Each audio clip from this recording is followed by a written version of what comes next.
Welcome back. You're watching The Globe here on SABC News Channel. Independent and impartial, I am Tshepiso Makwetla. The Africa Energy Indaba continues into the third day in Cape Town, South Africa. The theme of this year's gathering is a business meeting of choice for African energy sector. Various industry role players, including government, investors, industry experts and energy users are attending the full-day event. Delegates are discussing viable ways to achieve lasting solutions to energy challenges facing the continent. The stakeholders have identified the need for universal access to energy as a core to resolving most social and economic challenges in Africa.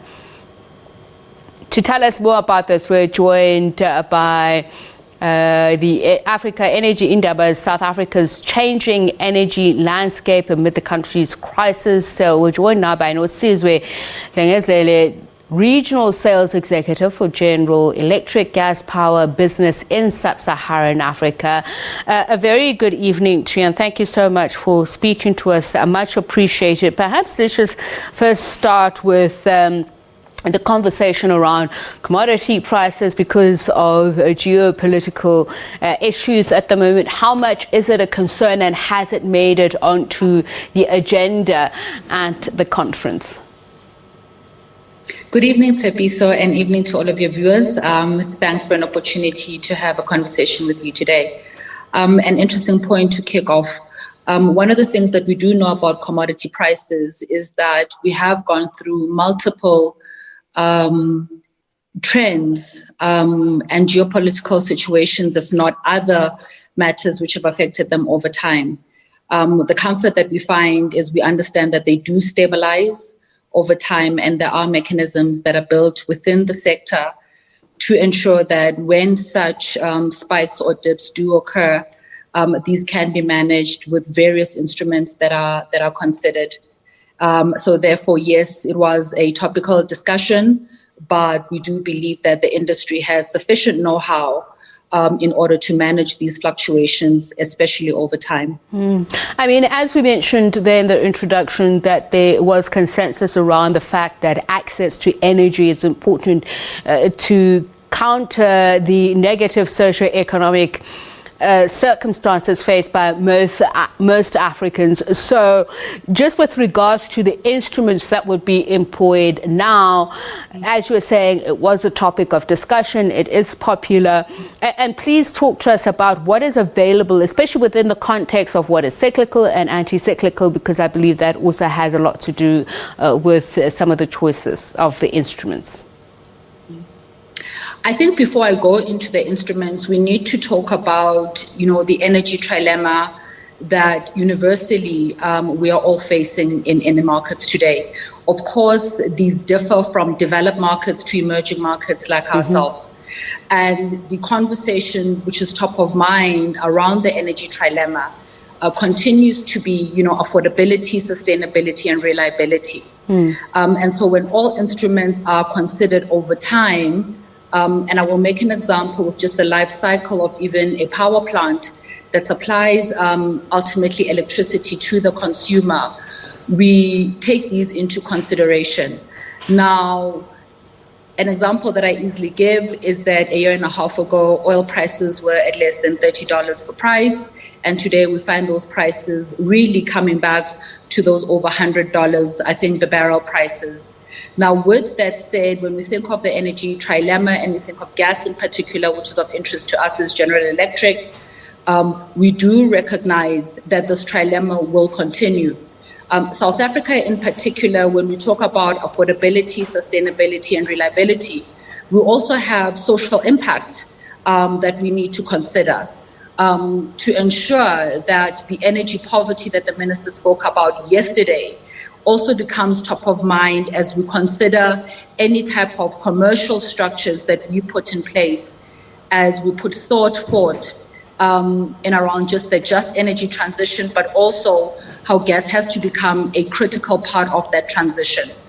And therefore, none of these deliberations around the inclusion of gas as a core element in that transition preclude this trilemma, or even I'd say in South Africa with the fourth pillar of social impact, are negated.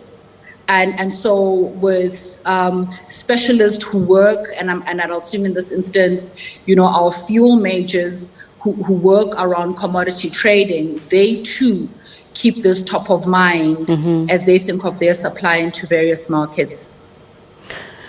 So we can talk about South Africa and its peculiarities, but also perhaps expand a little bit more to the continent, because as a majority of developing nations are on the continent, just talk about within this environment. I mean, we had our energy minister who was lamenting the projects that South Africa is trying to embark on, especially in energy supply, energy security, saying that downstream exploration seems to be vilified.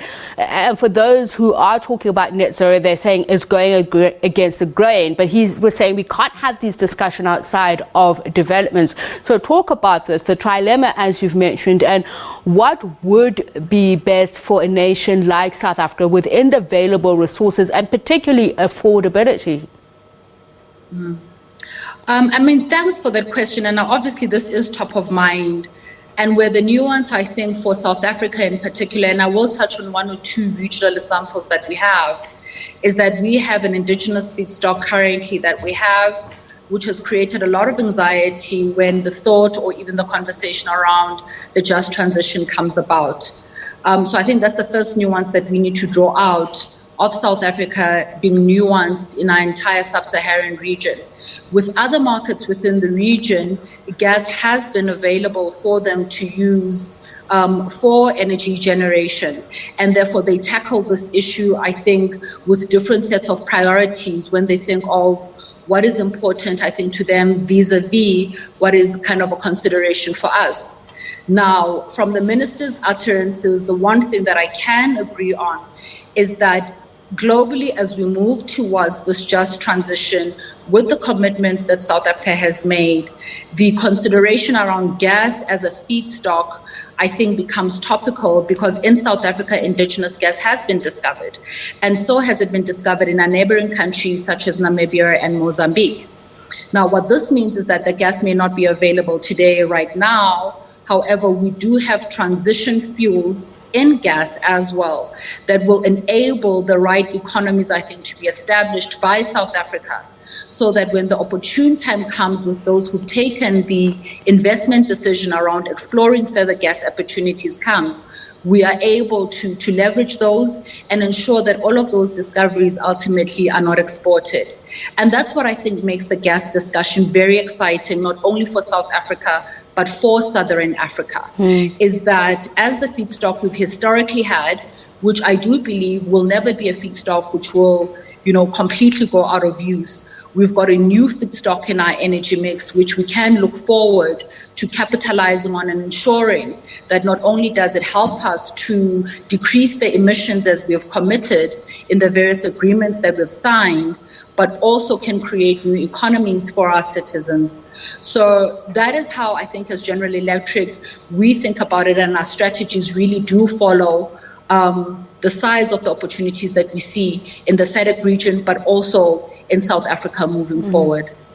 You mentioned transition fuels earlier on, and the discussion I understand in the sector is how LPG is the future. Your analytical insights as GE, what does it tell you in terms of what we can leverage? And also looking at the global value chain, that has been disrupted, as we've seen, because of COVID-19. And a lot of those that have been impacted have been women, have been youth. How do we bring them as a part of the solution going forward? So for us, I think our transition fuel we definitely see as LNG and not LPG. And one of the things that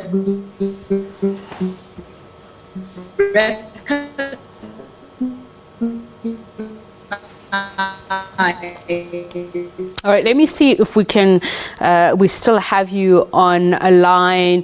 Ms. Dlengezele, can you hear us now? Okay, we're going to see if we can reconnect with her. That there is Nosizwe Dlengezele, who is Regional Sales Executive of General Electric Gas Power Business in Sub-Saharan Africa. Let's see if we can reconnect with her. She has been speaking about at the gas forums, so what South Africa's energy environment landscape is at the moment. All right, we're going to see if we can get her. Well, we're going to take a quick break. Don't go away. That's all coming up in just a moment, including peace talks on Ukraine and how countries are helping in terms of aid.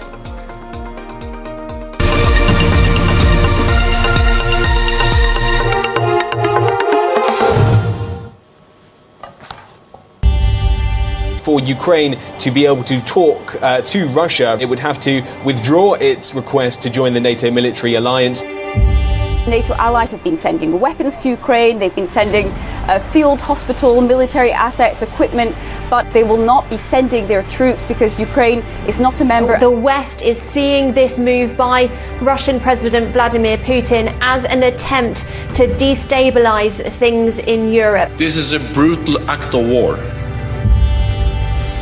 Our thoughts are with the brave people of Ukraine. Putin's aggression against Ukraine will end up costing Russia dearly, economically and strategically. There has been a big push to find a diplomatic solution. Perhaps more pressure then on China to start to lean more towards being more critical of Russia in the coming days. President Putin, in the name of humanity, bring your troops back to Russia. The United Nations Security Council, they are the ones who should be getting more and more engaged in a mediation process, and one does not see that happening. This conflict really in the region has caused a bit of panic within the Baltic states, the Balkan states as well. So really the entire Europe as well and the world is watching keenly.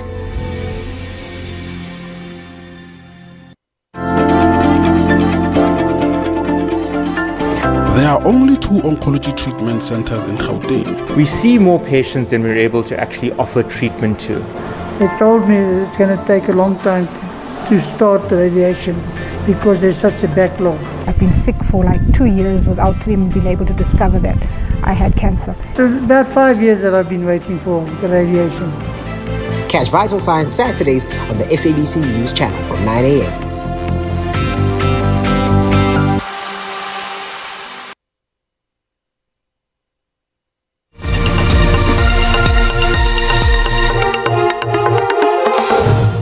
Welcome back. The conversation continues around the Africa Energy Indaba taking place in South Africa, looking at the changing energy landscape amid the country's crisis. Speaking to us is Nosizwe Dlengezele, Regional Sales Executive for General Electric Gas Power Business in Sub-Saharan Africa. And just before we got cut off, you were saying from your analytics that you are looking more at LNG and not LPG gas in terms of our solutions. And I'm not sure if that's for South Africa, particularly looking at the disruptions that we've seen with global value chains in the past couple of months. Absolutely, Tiffy. So for us, LNG importation programs in both developed and emerging markets have proved to be feedstock indigenous gas, and in the process of ensuring that they bring that gas to line over time. And I think what the transition period allows is for a number of things. Critically for South Africa is energy security, which is, I think, front and foremost of our thinking. I think the second part is that it also allows the country to build an economy around gas, especially for countries like South Africa historically, which have not had a strengthened gas economy. And what that really does enable is that once our own indigenous reserves or those of our neighboring countries make their way to South Africa, it really creates a great playing field for various opportunities to have materialized by then, You also mentioned an interesting conversation around women and children. We are committed and also understand that the downstream value chain of building a gas economy can really be quite inclusive around people or a population size that we understand to probably be the most affected by energy security issues in country. And so I think a bold decision and a coordinated decision, I think, by not only our government, but by all stakeholders that are involved to bring LNG as a transition fuel, I think, to play is going to address quite a number, I think, of key themes that we also touched on in the trilemma. Energy security, 50% reduction in potentially coal to gas switching, and also then this great gas economy that can be then accessed by a number of the communities that we have in our markets. So just continuing with the conversation of where we find ourselves in terms of the energy landscape and ambitions, of course, of a net zero 2050, the commitments that have been made there. Now, just to help us understand LNG versus LPG, I understand that LPG has more energy content and there are different distributions there. Why would it be peculiar to us in terms of as a better option? I think fundamentally it's around emissions. We have made commitments. We are committed to providing a safer, as we can get, country and earth for our children and our children's children. And so we become very, very sensitive when we take a look at the feedstock that we have currently and the emissions that they contribute in the generation that we then have to use them for. And really, the one against the other is just a question of, the emissions that you find in one vis-a-vis the other. Now, comparing the two, LNG becomes the better choice that you have. What makes, I think, South Africa very exciting, and I think this has also been, quite a theme recently, is this issue around hydrogen. And we know that hydrogen becomes a destination fuel for markets like South Africa, which have the production capabilities for it. And when that becomes feasible and economical or commercially viable, in future to use to generate electricity, I think it's going to be a wonderful time for all. Literally looking at just the issue of emissions in mind. So at the heart of the differences really is emissions control. And also, I think at a more technical level, we also look at issues around efficiency and performance. And I'd imagine safety would be a huge part of it, given what we were talking about, South Africa's demographics, and we were talking about energy poverty. Absolutely. I mean, safety is our fundamental and I think our leading core value at General Electric. It's something that we understand. The other part that we understand around, I think, safety and in minimizing the anxieties around gas is that South Africans actually are quite familiar with the usage of gas. It is just the quantiles of gas that we are talking about now. South Africans are accustomed to using gas stoves. South Africans are accustomed to using a number of appliances that use this product. But coupled with that, I think the responsibility for citizenship education around, I think, further, health and safety awareness is required. But this happens across all generation technologies and feedstock that we can think of, which ultimately need to provide the security that's needed by the country. All right. Thank you so much for speaking to us. Really much appreciated from Nosizwe Dlengezele's Regional Sales Executive.